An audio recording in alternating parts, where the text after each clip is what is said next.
بلوچستان کے صنعتی شہر ہب میں واقع جامعہ اسلامیہ مدینۃ العلوم اکرم کالونی ہب کی سالانہ افتتاحی تقریب نہایت عقیدت و احترام کے ساتھ منعقد ہوئی۔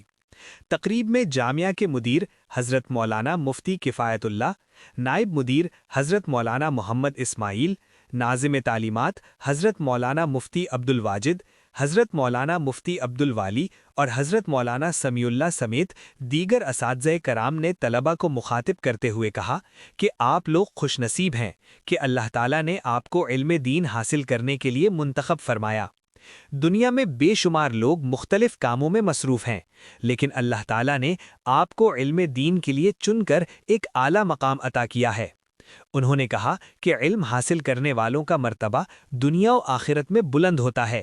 علماء کرام نے طلباء کو نصیحت کرتے ہوئے کہا کہ اپنے اساتذہ کا ادب کریں، کتابوں کا احترام کریں اور اپنے وقت کو قیمتی بنائیں۔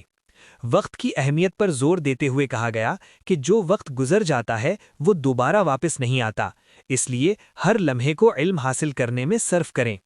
مزید برآں طلباء کو ہدایت کی گئی کہ اپنے کمروں اور جامعہ کے ماحول کو صاف ستھرا رکھیں اور کلاسوں میں وقت کی پابندی کو یقینی بنائیں۔ تقریب کے اختتام پر جامعہ کے اساتذہ کرام اور طلباء کرام کی بڑی تعداد موجود تھی، جنہوں نے اس بابرکت تقریب میں شرکت کر کے اپنے تعلیمی سفر کے نئے آغاز کا عزم کیا۔